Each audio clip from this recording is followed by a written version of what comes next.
Assalamualaikum warahmatullahi wabarakatuh. Perkenalkan, namaku Randu. Umurku waktu itu baru lewat 20-an. Aku baru nikah setahun dan anakku baru lahir. Kerja serabutan pernah aku jalani. Jadi kuli bongkar, ikut proyek, apa saja. Tapi penghasilan tidak tentu. Kadang pulang bawa uang, kadang cuma bawa capek. Saat ada lowongan satpam di sebuah pabrik sepatu di Cikarang, aku langsung daftar. Orang bilang pabrik itu besar, gajinya lumayan, dan bisa lembur. Aku cuma mikir, yang penting dapur ngebul. Tesnya cepat, wawancara juga tidak ribet. Besoknya, aku ditelepon dan disuruh masuk. Yang bikin aku agak kaget, hari pertama langsung dapat jaga malam. Sore itu aku berangkat dengan seragam baru yang masih kaku. Sepatu hitamku masih mengkilap. Di jalan, aku sempat baca doa pelan-pelan. Aku bukan orang penakut, tapi jaga malam di tempat asing itu tetap bikin dada tidak enak. Pabriknya kelihatan dari jauh. Pagar besi tinggi, pos satpam di depan, dan lampu sorot di beberapa titik. Bangunannya luas. Ada gedung produksi utama, ada ruang mesin, ada kantin, ada parkiran, dan katanya ada gudang besar di belakang. Aku sampai jam 6 lebih. Langit Cikarang malam itu panas dan lembab. Di pos sudah ada 3 orang satpam. Yang pertama, bapak-bapak berumur, badan tegap, kumisnya tebal. Itu Pak Darto. Dia menatap aku dari ujung kepala sampai kaki, lalu mengangguk pelan. Yang kedua pria seusia aku, kulitnya sawo matang, senyumnya gampang keluar, itu Ujang. Yang ketiga, pria agak tinggi, mukanya datar, tatapannya tajam seperti orang kurang tidur, itu Bima. Pak Darto langsung jelasin aturan, jadwal patroli tiap 1 jam, titik ceknya banyak, pintu gudang belakang harus dipastikan terkunci, ruang mesin tidak boleh dimasuki sendirian. Kunci cadangan ada di laci pos, tapi tidak boleh dipakai sembarangan. Mandor Joko datang sebentar. Dia bilang produksi sudah selesai. Sebagian karyawan sudah pulang. Tinggal staf administrasi 2 orang yang kadang lembur. Aku sempat nanya soal gudang belakang. Mandor Joko diam sebentar, lalu menjawab singkat. Gudang itu dulu pernah kebakaran, tahun-tahun sebelum kamu masuk. Banyak barang habis dan ya ada yang tidak sempat keluar. Dia tidak melanjutkan. Dia cuma tepuk bahuku lalu pulang. Jam 7 malam, gerbang depan ditutup sebagian. Suara besi beradu itu menggema panjang. Dari titik itu, suasana berubah. Seperti pabrik ini mendadak jadi dunia lain. Lampu-lampu neon di halaman menyala, tapi tetap terasa gelap. Karena bangunannya terlalu besar dan sudut-sudutnya terlalu banyak. Pak Darto bagi tugas. Aku sama Ujang dapat patroli pertama, keliling area depan dan produksi. Bima jaga pos dulu, nanti gantian. Aku jalan bareng Ujang. Di tangan kanan aku bawa senter, di pinggang ada HT. Ujang bawa buku cek dan kunci ring besar yang bunyinya kring-kring tiap langkah. Area produksi sudah kosong, tapi mesin-mesin besar masih berdiri seperti raksasa yang tidur. Lantai keramiknya dingin. Bau lem sepatu masih terasa, bercampur bau karet. Ujang mencoba bikin suasana santai. Kang Randu, biasanya malam pertama paling berat. Habis itu biasa saja, katanya. Aku ketawa kecil. Berat kenapa? Ujang menoleh. Suaranya turun sedikit. Soalnya belum kenal penghuni sini. Aku berhenti sebentar. Penghuni. Ujang cepat-cepat melambaikan angan. Bercanda, bercanda. Tapi serius, jangan sok jago. Kalau ada apa-apa panggil. Kami lanjut. Di dekat pintu darurat, senterku menangkap bekas gosong di dinding. Seperti pernah ada api besar menjilat bagian itu. Catnya menggelembung, dan ada aroma hangus tipis yang anehnya masih menempel. Padahal kebakarannya sudah lama. Aku coba fokus kerja. Aku cek pintu. Terkunci. Aku catat dalam hati. Lalu kami pindah ke lorong menuju ruang kantor. Saat melewati lorong itu, lampu neon di atas tiba-tiba kedip-kedip. Sekali, 2 kali, lalu normal lagi. "Listriknya suka gitu?" tanyaku. Ujang tidak langsung jawab. Dia cuma mempercepat langkah. Di ujung lorong ada kaca besar yang menghadap ke dalam ruang produksi. Dalam pantulan kaca itu, aku sempat merasa ada bayangan berdiri di belakang kami. Aku refleks menoleh. Kosong, tidak ada siapa-siapa. Aku pikir itu cuma efek lampu. Sampai jam 8 lebih, patroli pertama selesai. Kami balik ke pos. Bima yang jaga pos menyambut dengan wajah datar. "Gimana?" tanyanya. "Biasa," jawab Ujang, "terlalu cepat." Aku duduk sebentar, minum air. Pak Darto sedang merapikan buku tamu. Wajahnya tenang, seperti sudah biasa hidup dalam jam-jam sunyi. Jam 9, Pak Darto ajak aku patroli ke area yang lebih jauh. "Biar kamu hafal jalur," katanya. Kami lewat halaman samping. Angin makin kencang. Pintu-pintu besi di beberapa bangunan kecil bergetar halus. Bunyinya tek, tek, tek, seperti ada yang mengetuk dari dalam. Pak Darto jalan pelan, tapi langkahnya mantap. Aku berusaha meniru. Sampai di dekat gudang belakang, udara berubah. Mendadak lebih dingin, bau hangusnya lebih jelas. Lampu sorot di sudut gudang menyala, tapi cahayanya seperti redup dan kotor. Pak Darto menunjuk gembok besar di pintu gudang. Ini yang paling penting. Dia cek gemboknya, terkunci. Dia coba tarik pintu, tidak bergerak. Lalu dia menatap aku. Dengan suara pelan, Pak Darto bilang, "Sing ati-ati le, ojo sembrono nek rondo." Aku paham, itu bahasa Jawa. Maksudnya hati-hati, jangan sembarangan kalau patroli. Aku mengangguk, "Iya Pak." Kami balik, tapi baru beberapa langkah, hati di pinggangku mendadak berdesis. Suaranya pecah. Lalu ada bunyi seperti orang napas berat. Masuk sebentar, lalu hilang. Aku menatap Pak Darto. Pak Darto tidak kaget. Dia cuma menekan tombol HT. "Bima, pos aman." Suara Bima terdengar normal. "Aman, Pak." Pak Darto mematikan HT. "Sinyal suka ganggu di belakang. Jangan ditanggepin." Aku ingin percaya itu cuma gangguan sinyal. Menjelang jam 11, aku dapat tugas patroli lagi. Kali ini sama Bima. Ujang istirahat sebentar. Bima berjalan tanpa banyak bicara, tapi dia selalu menoleh ke sudut-sudut gelap, seperti matanya mencari sesuatu. Kami masuk lorong produksi yang sama. Lampu neon sudah tidak kedip. Semua terasa tenang, bahkan terlalu tenang. Di tengah jalan, Bima berhenti. Dia menunjuk lantai. Di atas keramik ada jejak kaki. Bukan jejak basah, bukan jejak debu biasa. Jejaknya seperti bekas abu tipis, warna abu-abu gelap, membentuk telapak kaki yang jelas. Arahnya dari arah gudang belakang, menuju ruang produksi. "Itu siapa yang lewat?" Bima menatap jejak itu lama. Karyawan sudah pulang semua. Aku angkat HT. "Pak Darto, di lorong produksi ada jejak aneh, kayak abu." Pak Darto jawab cepat. "Jangan ikuti, kalian balik. Cek pintu dekat situ, pastikan terkunci." Kami bergerak cepat ke pintu darurat. Saat sampai, dadaku langsung turun. Pintu itu tidak rapat. Aku yakin tadi sore pintu itu terkunci.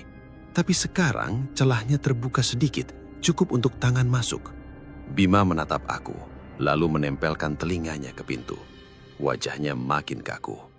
Dari balik pintu ada suara pelan, seperti kain diseret di lantai. Lalu terdengar bunyi krek-krek, seperti sendi orang yang kaku dipaksa bergerak. Aku berbisik, "Bima?" Bima tidak menjawab. Dia pelan-pelan menarik pintu itu, cuma sedikit. Udara dari dalam menyembur keluar. Bau hangusnya tajam sekali, seperti kayu terbakar yang masih panas. Mataku langsung perih. Aku sorotkan senter. Di dalam gelap, tapi di ujung lorong sekitar belasan meter, aku melihat sesuatu. Ada sosok berdiri. Tubuhnya seperti manusia. Bajunya seperti seragam pabrik, tapi penuh bekas gosong. Kulitnya hitam legam, seperti arang. Dia diam saja, menunduk. Dan dari dadanya ada asap tipis yang naik pelan. Aku tidak bisa bergerak. Senterku bergetar. Cahaya memantul di matanya yang kosong, tapi seperti menatap ke arah kami. Lalu, dari mulutnya keluar suara lirih, patah-patah, seperti orang menahan sakit. "Tolong." Aku mundur satu langkah. Bima langsung menutup pintu dengan keras. "Jangan," katanya singkat, suaranya serak. Kami lari balik ke pos. Kaki rasanya lemas. Di belakang kami, lorong terasa lebih panjang dari biasanya. Saat sampai pos, Pak Darto sudah berdiri. Wajahnya tidak heran, tapi matanya tajam. "Tadi kalian lihat apa?" tanya Pak Darto. Aku ingin jawab, tapi tenggorokanku kering. Bima yang bicara. "Ada yang dari belakang, Pak. Kayaknya korban kebakaran." Pak Darto menghela napas pelan. Dia menatap jam dinding. Hampir tengah malam.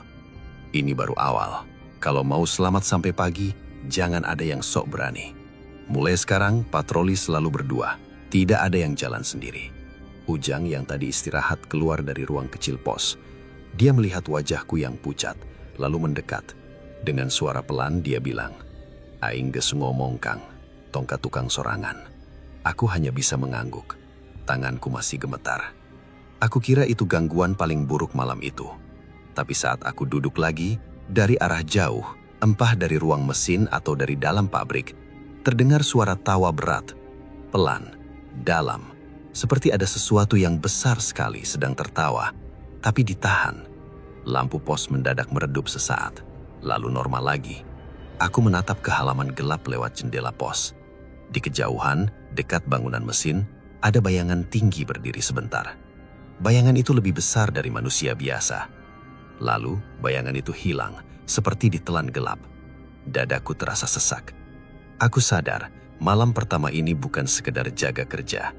Ini seperti ujian nyali, ujian iman, dan ujian hati. Dan jam masih panjang. Masih ada banyak waktu sampai subuh. Setelah kejadian di pintu darurat itu, aku tidak bisa tidur nyenyak walau sudah sampai rumah. Badanku rebah, tapi pikiranku masih di lorong gelap yang bau hangus. Istriku sempat tanya, kenapa wajahku pucat. Aku cuma jawab capek. Aku tidak mau bikin dia ikut takut. Besok sorenya, aku berangkat lagi, masih dengan perasaan yang belum pulih. Aku berharap semalam cuma kebetulan, mungkin cuma halusinasi karena tegang. Tapi begitu aku melihat gerbang pabrik dari jauh, dadaku langsung tidak enak lagi. Seperti tubuhku mengingat lebih dulu sebelum otakku sempat menenangkan diri. Di pos, Pak Darto sudah duduk.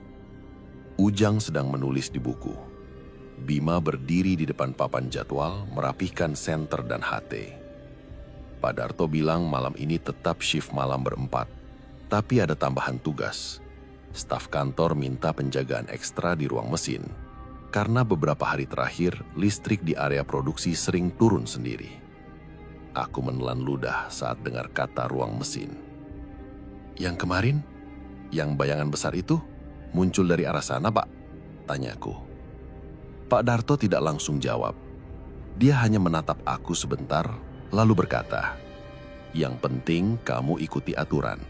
Jangan banyak mikir sendiri." Jam 7 malam, gerbang ditutup. Kami mulai patroli. Kali ini Pak Darto yang tentukan rute. Ujang dan Bima duluan keliling area produksi.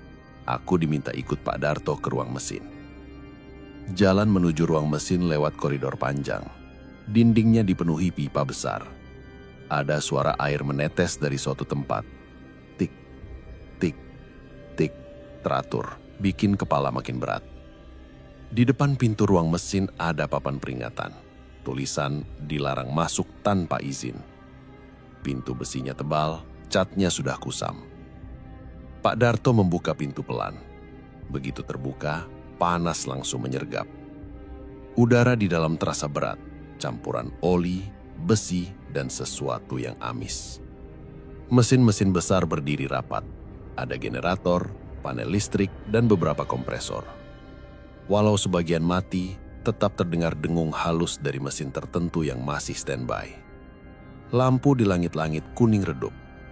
Pak Darto duduk di kursi kecil dekat panel. Aku berdiri, memegang senter, menatap sekeliling. Kalau ada yang aneh, jangan panik, kata Pak Darto. Aku menjawab pelan, iya Pak. 10 menit pertama biasa, tidak ada apa-apa. Aku mulai merasa mungkin aku cuma terlalu takut. Lalu, dari sudut ruangan terdengar bunyi duk, duk, duk. Seperti ada sesuatu jatuh pelan tapi berat. Aku menoleh cepat. Tidak ada siapa-siapa. Bunyi itu muncul lagi, kali ini lebih dekat. Seperti langkah kaki tanpa alas. Tapi anehnya, langkah itu tidak berjalan maju. Dia seperti berjalan di tempat. Pak Darto mengangkat telunjuk, menyuruh aku diam.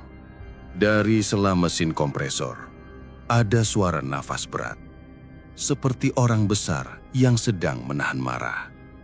Lalu terdengar suara gesekan kuku di besi. Krat, krat, krat. Aku menatap Pak Darto. Pak Darto tetap tenang. Tapi tangan kanannya sudah menggenggam tasbih kecil. Dia memutarnya pelan. Aku berusaha menelan ludah.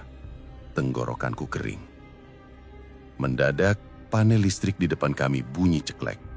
Lampunya mati satu persatu, seperti ada yang mematikan dari ujung ruangan. Suasana jadi makin gelap. Yang tersisa cuma cahaya senterku. Aku sorot ke arah panel paling jauh. Ada bayangan besar menutupi sebagian lantai.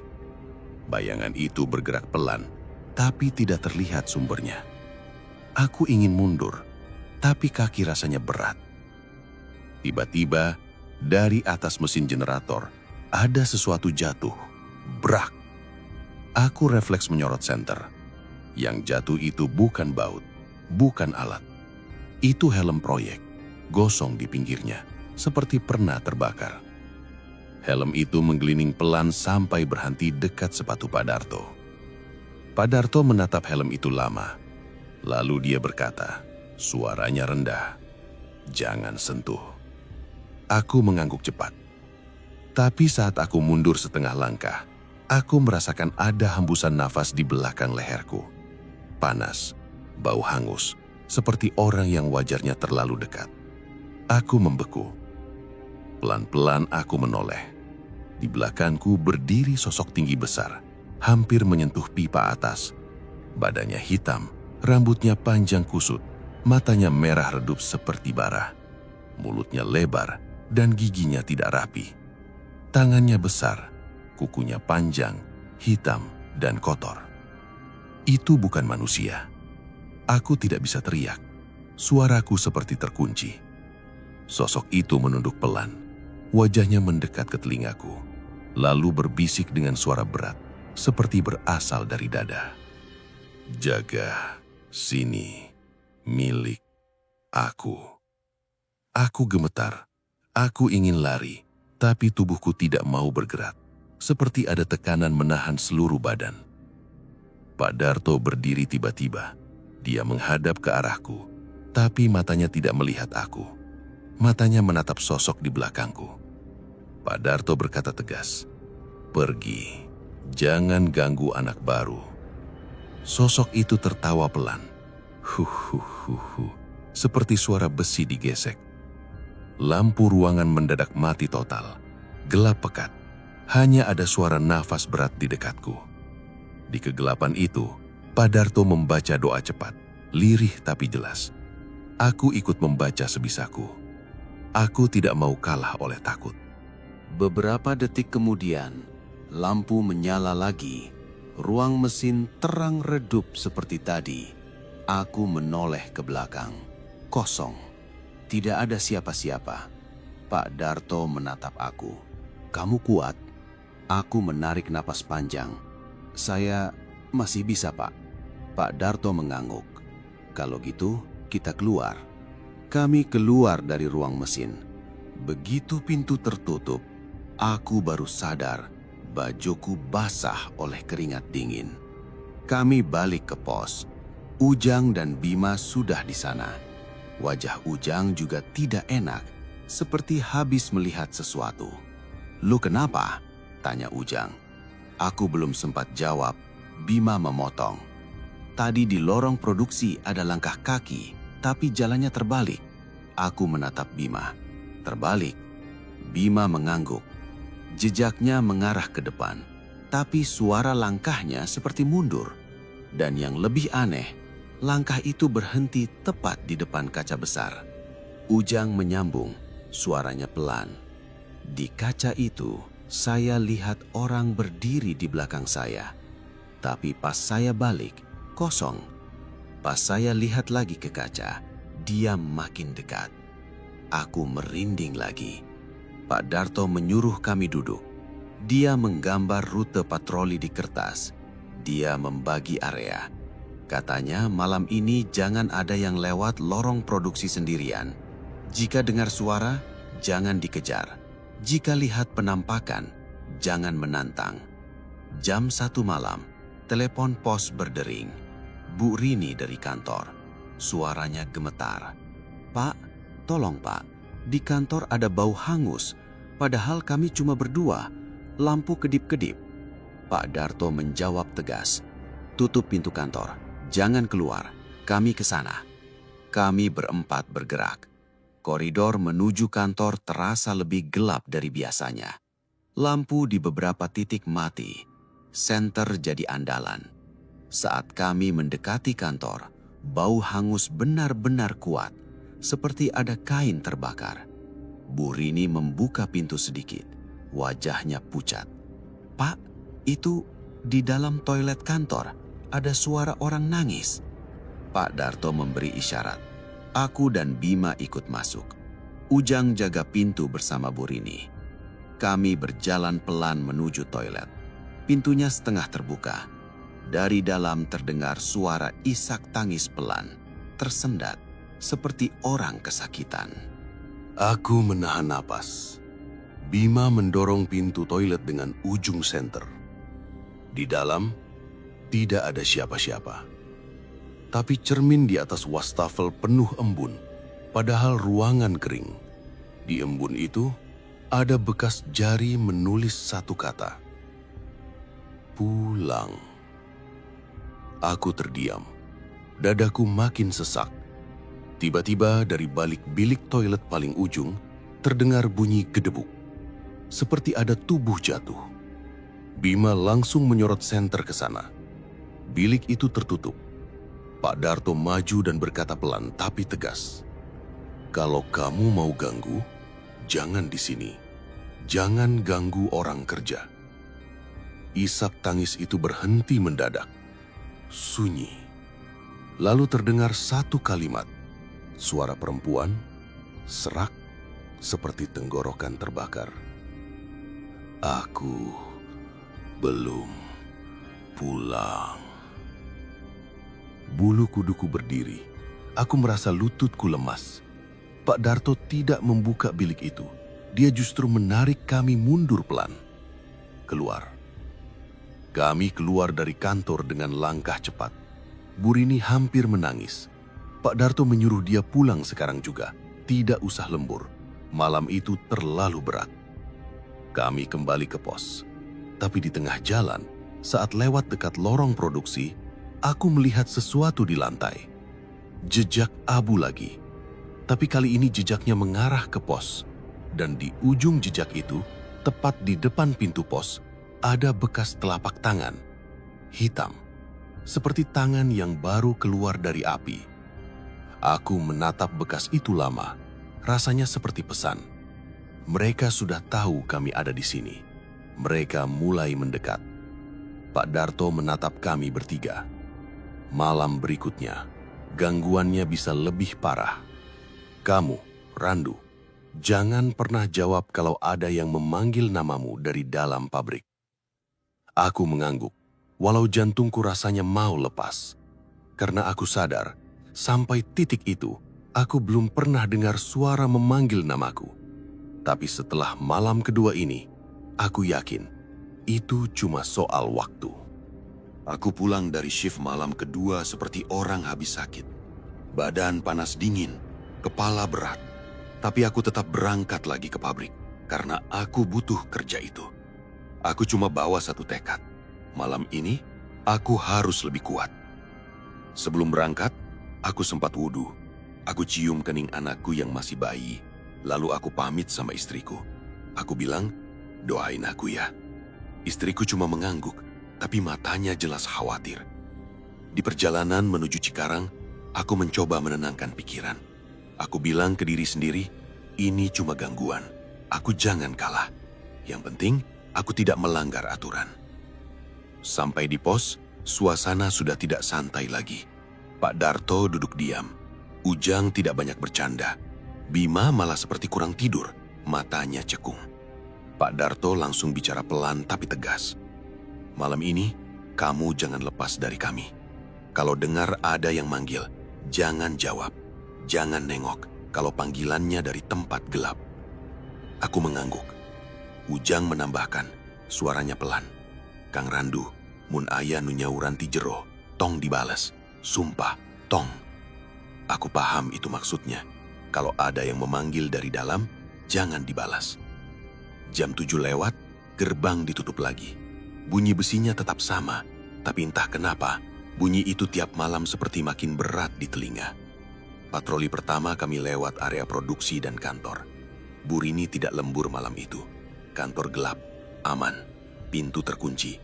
Tapi saat kami melewati lorong kaca, aku masih merasa ada mata yang mengikuti. Jam 10 malam, Pak Darto ngajak kami cek ruang CCTV.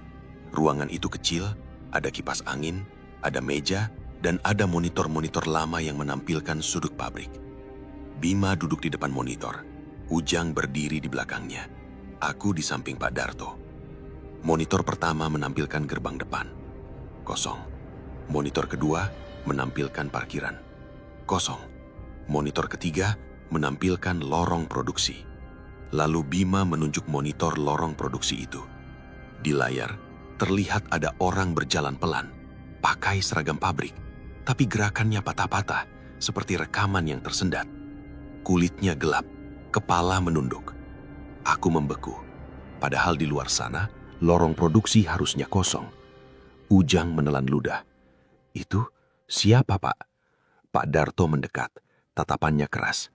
Jangan lama-lama lihat. Aku menatap layar lagi. Sosok itu berjalan sampai dekat kamera. Lalu dia berhenti, pelan-pelan wajahnya menghadap ke arah kamera. Dan matanya seperti menatap langsung ke kami. Monitor mendadak bersemut. Krr, krr, layar bergaris. Suara statik keluar dari speaker kecil. Padahal speaker itu biasanya mati. Di sela statik terdengar suara lirih, serak, seperti tenggorokan kering terbakar. Randu. Aku tidak pernah bilang namaku ke siapapun selain Pak Darto saat awal masuk. Aku juga tidak pakai name tag besar. Tapi suara itu memanggil namaku jelas sekali.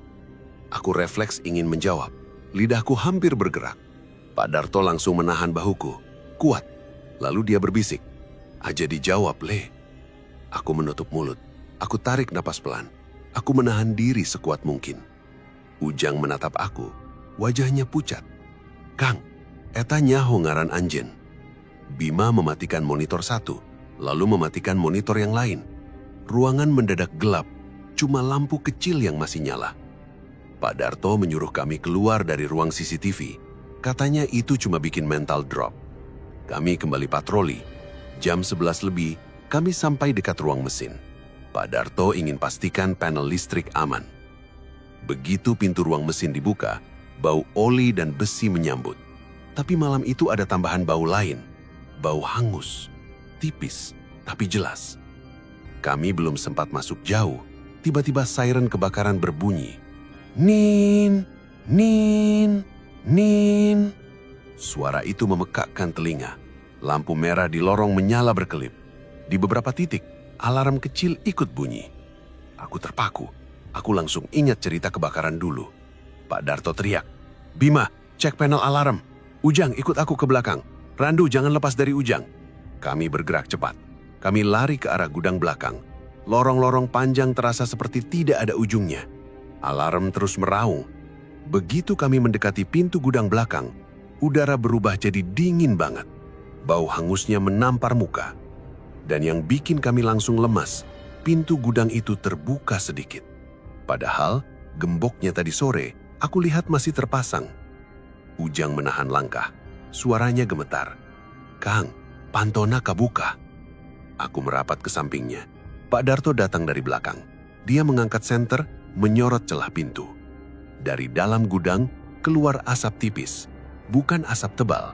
Asapnya seperti kabut panas bergerak pelan.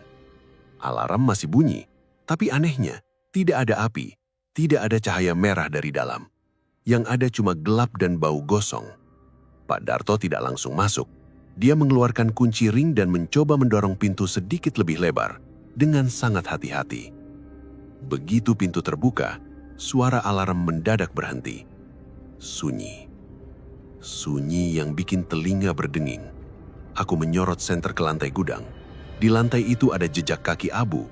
Banyak, seperti puluhan orang berjalan. Jejak itu mengarah ke dalam, lalu menghilang di gelap. Lalu terdengar suara. Bukan suara mesin, bukan suara tikus. Suara itu seperti orang batuk. Batuk yang kering dan sakit. Disambung suara napas berat, banyak, seperti beberapa orang bernapas bareng dalam ruangan sempit. Ujang mundur setengah langkah. Aku tahan lengan Ujang supaya tidak jatuh. Pak Darto berbisik, "Kita tidak cari masalah. Kita cuma pastikan tidak ada orang hidup di dalam." Dia melangkah satu kaki ke dalam, baru satu kaki. Tiba-tiba, dari sisi kanan gudang, terdengar suara geseran benda berat seperti palet ditarik. Senterku menyorot, aku melihat forklift tua bergerak sendiri. Pelan, roda depannya berputar, garpu besinya naik sedikit, lalu turun lagi seperti ada tangan tak terlihat yang sedang memainkan. Ujang menahan napas. Aku bisa dengar giginya beradu pelan. Forklift itu bergerak mengarah ke pintu, seperti mau menutup jalan kami. Pelan, tapi pasti. Pak Darto langsung berkata keras, "Mundur!" Kami mundur cepat, tapi sebelum kami keluar sepenuhnya, pintu gudang mendadak tertutup sendiri dengan hentakan keras. Brak! Aku terpental mundur. Pintu besi bergetar, suaranya bergema kemana-mana. Aku dan Ujang langsung mencoba dorong pintu dari luar. Tidak bergerak. Dari dalam gudang muncul suara rintihan, banyak, seperti orang kesakitan. Lalu suara orang berlari kecil, kakinya seperti menyeret. Dekat, makin dekat. Aku menempelkan telinga ke pintu. Aku dengar jelas. Ada suara kuku menggaruk pintu dari dalam. Kert, kert, kert. Lalu suara serak, seperti mulut terbakar, berbicara pelan, tepat di balik pintu.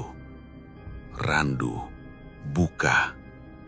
Aku merem melek, jantungku menghantam dada. Suara itu persis suara dari CCTV tadi.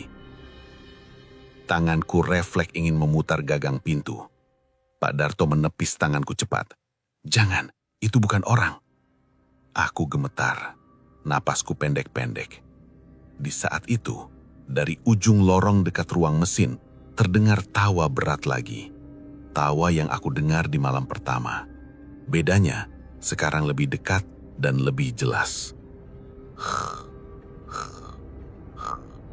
Aku menoleh ke arah gelap. Di sana, di bawah lampu yang berkedip, ada bayangan tinggi besar berdiri. Bahunya lebar, rambutnya seperti jimbal, matanya merah redup. Dia tidak lari. Dia hanya berdiri seperti menonton kami panik. Ujang berbisik, suaranya serak. "Itu yang di ruang mesin." Ujang hampir menangis. "Kang Randu, urang kumaha iya?" Aku tidak bisa jawab. Mulutku kering. Pak Darto berdiri paling depan. Dia menatap bayangan itu tanpa mundur. Lalu dia membaca doa dengan suara jelas. Tidak teriak, tapi tegas. Bayangan itu maju satu langkah. Lampu lorong mati. Gelap. Dalam gelap itu, aku mendengar suara orang-orang dari dalam gudang. Mereka seperti mendorong pintu dari sisi dalam. Pintu bergetar. Duk, duk, duk. Aku menekan punggung ke dinding. Aku merasa seperti terjebak di antara dua hal. Di depan ada sesuatu yang besar, di belakang ada banyak yang merintih. Pak Darto menyalakan senter lagi. Cahaya kembali. Bayangan besar itu sudah lebih dekat beberapa meter. Aku bisa melihat bentuk tubuhnya. Kukunya panjang, dadanya naik turun seperti sedang marah. Lalu dia mengeluarkan suara rendah. Pergi atau ikut terbakar. Pak Darto tidak mundur. Dia menunjuk ke arah pos seolah menyuruh kami mundur pelan-pelan. Aku dan Ujang bergerak pelan. Bima ikut di samping. Tapi saat kami mundur, dari dalam gudang terdengar teriakan pendek, seperti orang yang dibakar hidup-hidup. Sekejap saja, tapi cukup bikin lututku lemas. Dan pintu gudang tiba-tiba terbuka sedikit. Ada celah kecil. Dari celah itu keluar tangan hitam. Kulitnya seperti arang retak. Kukunya pendek, tapi penuh darah kering. Tangan itu meraba-raba udara, seperti mencari pegangan. Aku menahan teriak. Ujang memegang lenganku kuat sekali. Pak Darto memukul pintu dengan kunci ring. Tutup, teriaknya. Bima dorong pintu sampai menutup rapat lagi. Lalu Pak Darto mengunci gemboknya cepat, dengan tangan yang tetap tegas walau situasinya gila. Begitu gembok terkunci, siren kebakaran berbunyi lagi sebentar, lalu mati total. Lampu-lampu kembali normal. Bayangan besar itu hilang seperti tidak pernah ada. Lorong menjadi sepi. Kami bertiga berdiri terengah-engah. Keringatku dingin, dadaku sakit. Pak Darto menatap kami satu persatu. Lalu dia berkata, "Kalian lihat sendiri kan, mereka bukan cuma lewat. Mereka bisa nyentuh benda, bisa mainin pintu, bisa panggil nama." Aku mengangguk lemah. Ujang duduk di lantai, punggungnya ke dinding. Dia memegang kepalanya. "Kang, iya mah lain gangguan biasa." Bima menatap ke arah gudang belakang. "Kenapa gudang itu selalu jadi pusatnya, Pak?" Pak Darto diam sebentar, lalu jawab pelan. "Karena di situ tempat mereka berhenti. Banyak yang tidak sempat keluar dan ada yang menjaga supaya mereka tidak pergi." Setelah itu, kami balik ke pos tanpa banyak bicara. Malam itu terasa panjang dan berat. Tapi aku tidak lagi menyangkal. Aku tidak bisa pura-pura ini cuma imajinasi. Aku juga sadar, suara yang memanggil namaku tidak akan berhenti di situ. Karena malam berikutnya, Pak Darto bilang kami harus melakukan satu hal yang paling aku takuti sejak awal. Kami harus masuk lebih dalam ke area belakang, mencari sumber bunyi alarm, dan memastikan apa yang sebenarnya masih aktif di gudang itu. Ucapan Pak Darto malam itu terus terngiang di kepalaku. Kalau mau aman, kami harus tahu apa yang sebenarnya aktif di gudang belakang. Aku tidak suka ide itu. Tapi aku juga tidak mau tiap malam dikejar rasa takut tanpa tahu batasnya. Sore sebelum shift dimulai, Pak Darto sengaja datang lebih awal. Dia menghubungi bagian maintenance, minta data panel alarm kebakaran. Dia juga minta kunci akses beberapa pintu belakang, yang biasanya cuma dipegang teknisi. Aku lihat Pak Darto bukan tipe orang nekat. Dia justru tipe yang kalau melakukan sesuatu, sudah dihitung dulu. Saat kami kumpul di pos, Pak Darto bicara pelan tapi jelas. Kita bukan mau nantang, kita cuma mau pastikan alarm itu tidak dipermainkan lagi. Kalau ada pintu kebuka, kita kunci. Kalau ada saklar rusak, kita matikan. Fokus kerja. Bima mengangguk. Ujang menelan ludah, tapi tetap ikut. Jam 7 malam, gerbang ditutup. Kami berempat bergerak ke belakang dengan rute yang lebih terang dulu. Senter, HT, dan buku cek dibawa lengkap. Pak Darto juga bawa air mineral, katanya untuk jaga-jaga. Kami sampai di lorong menuju gudang belakang. Di titik itu, udara langsung berubah dingin. Bau hangus tipis muncul lagi, seperti menempel di tembok. Pak Darto menyuruh kami berhenti sebentar. Dia menatap kami satu persatu. Kalau nanti ada yang dengar teriakan, dengar suara minta tolong, jangan spontan lari masuk sendirian. Pegang aturan, selalu berdua, jangan pisah. Aku mengangguk, walau tenggorokanku terasa kencang. Kami mendekati pintu gudang. Gembok masih terpasang, pintu rapat, tidak ada celah. Itu sedikit bikin lega. Lalu Bima menunjuk ke atas, ke arah kamera CCTV yang menghadap gudang. Lampunya mati, seperti tidak ada daya. Ini harusnya nyala, kata Bima. Pak Darto menghela napas.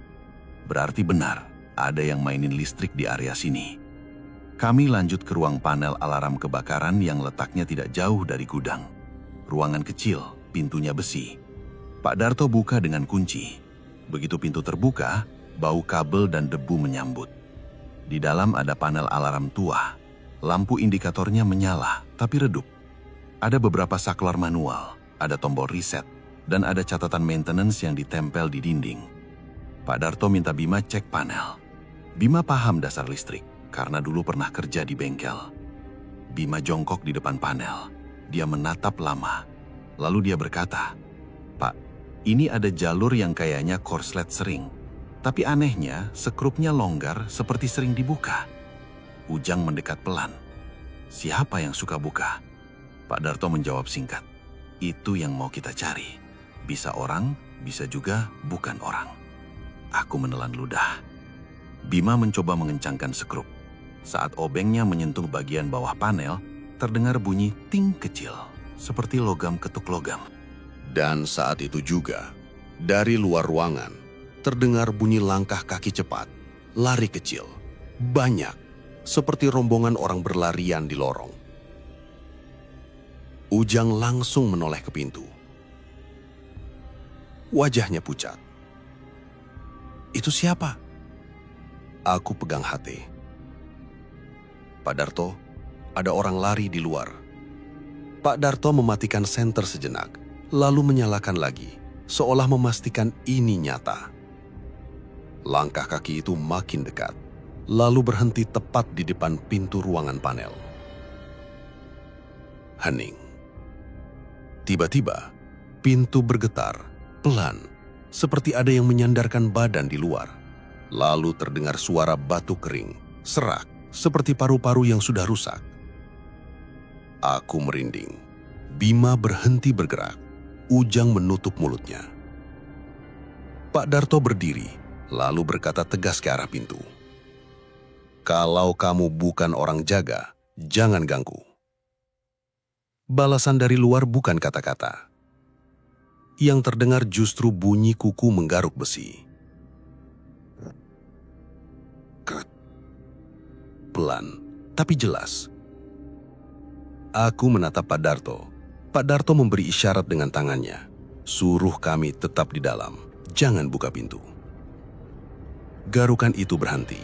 Lalu terdengar suara nafas, dekat sekali, seperti mulut ada di sela pintu. Dan siren kebakaran yang kemarin berbunyi, mendadak hidup lagi. Nin, nin, nin. Lampu indikator panel langsung berubah. Semua menyala bersamaan. Bima refleks menekan tombol reset. Tidak berhenti. Pak Darto teriak, "Bima, cabut jalur utama yang ke belakang, yang ini." Bima bergerak cepat.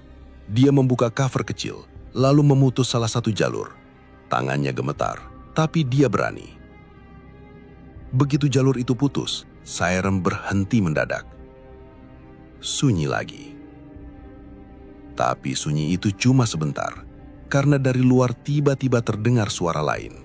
Suara api, seperti kayu terbakar. Fus, fus. Padahal jelas tidak ada api.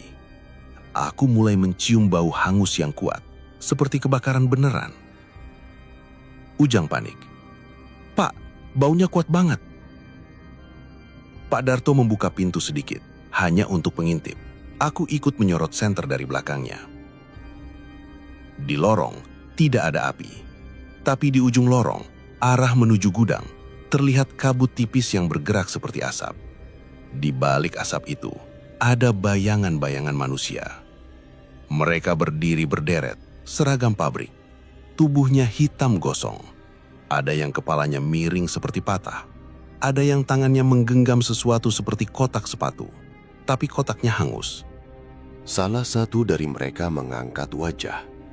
Matanya kosong, tapi terlihat seperti basah. Mulutnya membuka dan suara keluar lirih, seperti minta diakui. Panas. Aku mundur satu langkah. Hujan hampir jatuh. Bima menahan dinding. Pak Darto menutup pintu lagi. Dia menatap kami. Kita tidak kejar mereka. Kita tetap fokus. Kita matikan sumbernya, katanya. Kami kembali ke panel. Pak Darto memutuskan malam ini cukup sampai di sini. Jalur sirene belakang sudah diputus. Setidaknya alarm tidak akan mengamuk lagi. Kami keluar ruangan panel dengan langkah hati-hati. Lorong masih dingin. Bau hangus masih ada, tapi lebih tipis. Saat berjalan kembali ke pos, kami melewati dekat ruang mesin. Pak Darto ingin mengecek satu hal. Dia merasa gangguan besar selalu muncul dari sana. Begitu pintu ruang mesin dibuka, suara dengung mesin terdengar pelan. Tapi malam itu, ada sesuatu yang berbeda. Di dalam, lampu menyala normal. Mesin-mesin diam. Tapi di tengah ruangan, tepat di lantai, ada satu lingkaran bekas hitam seperti jelaga. Seperti sesuatu pernah duduk lama di situ. Bima berbisik, "Ini baru, Pak. Kemarin tidak ada." Aku menahan napas.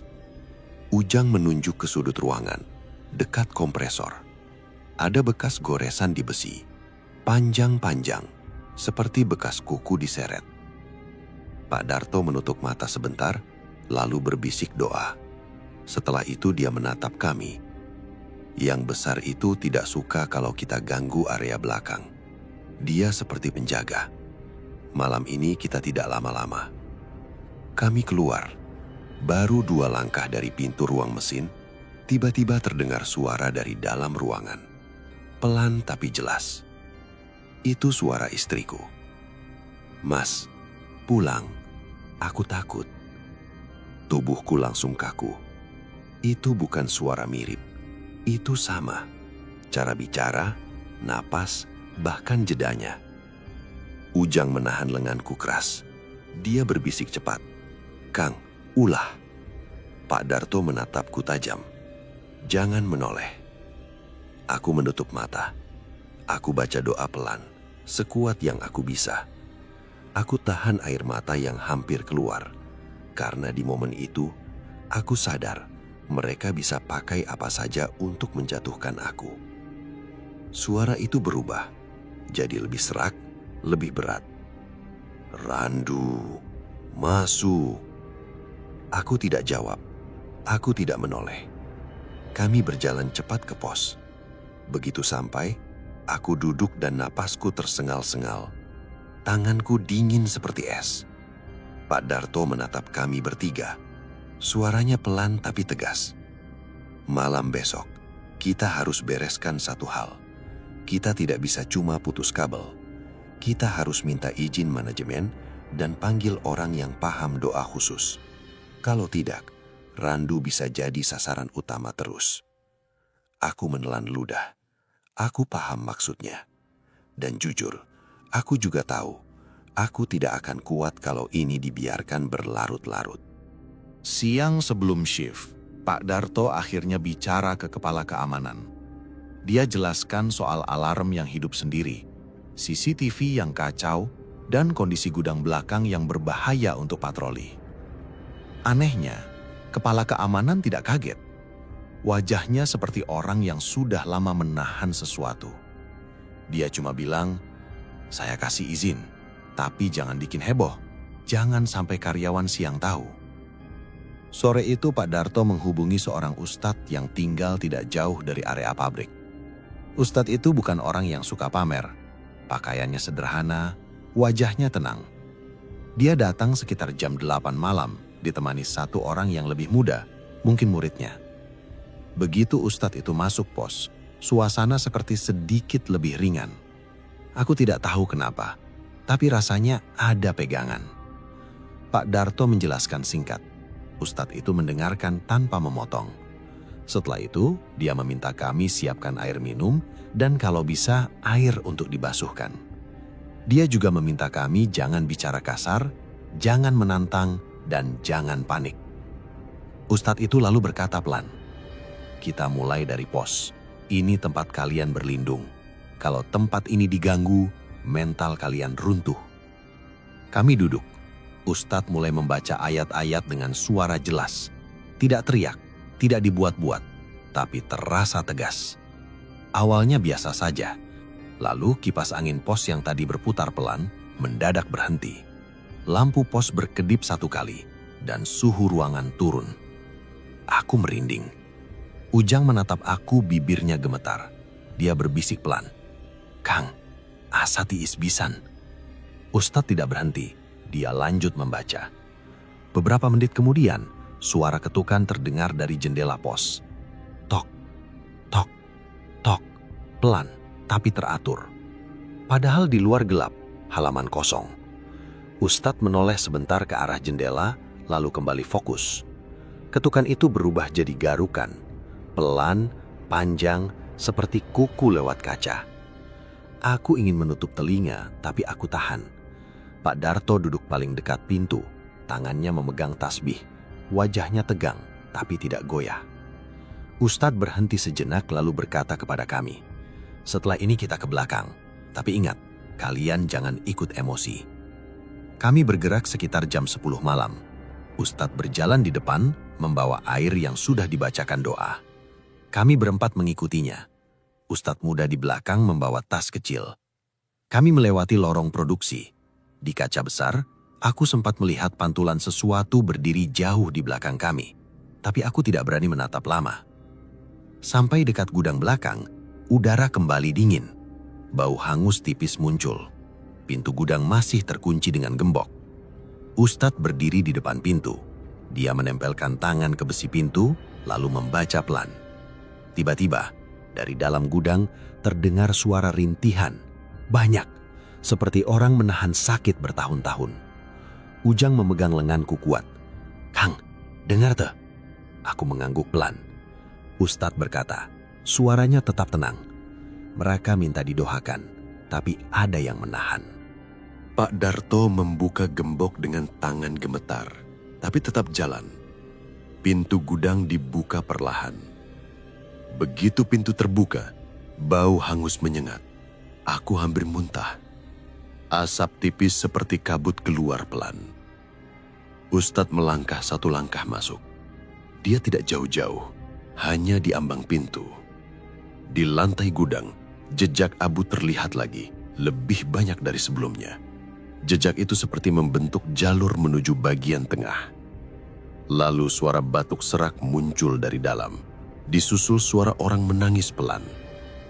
Ustadz mengangkat suaranya sedikit, membaca doa untuk orang yang sudah meninggal, memohon ampunan dan ketenangan.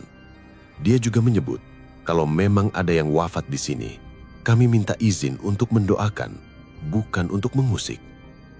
Saat doa itu berjalan, aku melihat dari sudut mata. Di sisi kanan gudang, dekat tumpukan rak besi, ada sosok berdiri. Seragam pabriknya hangus, kulitnya hitam. Dia menatap Ustadz, lalu menunduk pelan, seperti orang yang lelah. Di belakangnya, muncul dua sosok lain. Salah satunya perempuan, rambutnya seperti lengket, dan bajunya terbakar di bagian bawah. Mereka tidak mendekat. Mereka hanya berdiri, seperti menunggu. Ustadz terus membaca, lalu ia memercikkan air yang dibawanya ke lantai gudang. Pelan-pelan, membentuk garis di ambang pintu. Beberapa detik kemudian, terdengar suara tawa berat dari arah ruang mesin. Suara itu jelas sekali, lebih dekat dari yang pernah aku dengar. Lampu sorot di luar gudang berkedip. Angin mendadak kencang. Pintu gudang bergetar, seperti ada yang mendorong dari dalam. Tapi bukan korban-korban itu. Dorongannya berat, seperti tenaga besar. Bima berbisik, "Dia datang." Aku menoleh ke arah lorong mesin. Di sana, di tengah gelap, muncul sosok tinggi besar, bahunya lebar, Kukunya panjang, matanya merah redup. Dia berjalan pelan, tapi setiap langkahnya terasa berat, seperti membuat udara ikut turun. Ujang gemetar, dia berbisik cepat, "Astagfirullah." Pak Darto berdiri sedikit maju, menahan kami supaya tidak mundur berantakan. Ustadz tetap di depan gudang, tapi kini suaranya lebih tegas. Bacaan doanya tidak putus. Sosok besar itu berhenti beberapa meter dari kami. Lalu dia mengeluarkan suara rendah, seperti marah. "Ini wilayahku." Ustadz menjawab singkat, tanpa emosi. "Wilayah ini milik Allah. Kalian tidak berhak menahan orang yang sudah meninggal." Sosok itu tertawa lagi kasar. Lampu sorot mati sesaat. Gelap menekan. Aku merasakan telingaku berdenging. Lalu terdengar jeritan dari dalam gudang, seperti api menyala sebentar. Bau hangus makin kuat. Aku menahan napas. Lututku lemas. Tapi aku tetap berdiri, karena aku tahu kalau aku jatuh, aku bisa kacau. Ustadz muda membantu, membaca doa dengan suara cepat tapi jelas. Ustadz utama memercikan air ke arah lorong, ke arah sosok besar itu. Saat air itu memercik, sosok besar itu mundur satu langkah. Lalu dia menggeram. Aku melihat sesuatu yang bikin bulu kudukku berdiri. Di belakang sosok besar itu, ada bayangan lain. Bayangan manusia-manusia gosong. Mereka berdiri berderet, seperti memandang sosok besar itu dengan takut, tapi juga dengan marah yang tertahan. Ustadz mengangkat suaranya lagi, membaca doa untuk melepas ikatan dan memohon ketenangan bagi yang menjadi korban. Tiba-tiba, pintu gudang bergerak sendiri, seperti mau menutup. Pak Darto refleks menahan pintu dengan bahunya. Bima ikut menahan. Aku dan Ujang membantu. Pintu itu terasa berat, seperti didorong dari dua arah. Ustadz berkata cepat, "Tahan, jangan biarkan tertutup." Aku menggertakkan gigi. Tanganku sakit, tapi aku tahan.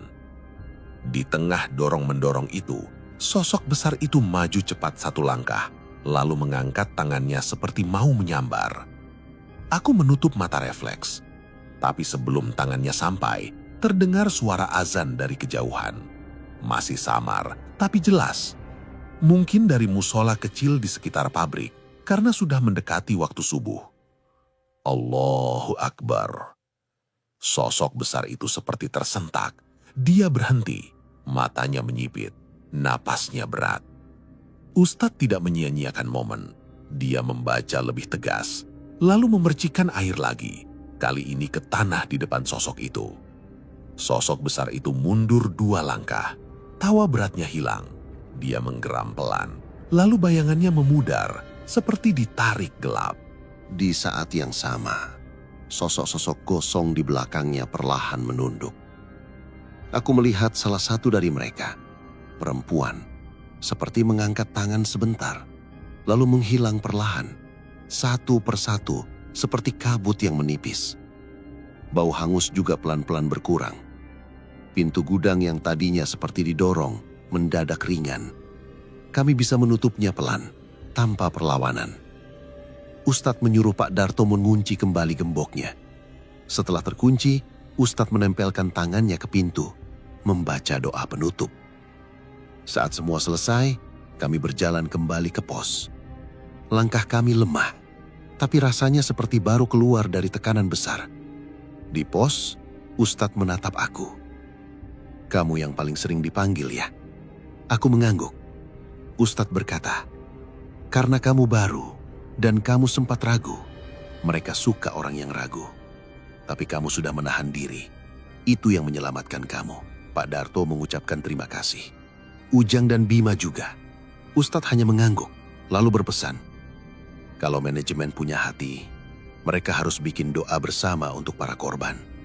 Bukan cuma demi bisnis, tapi demi tanggung jawab.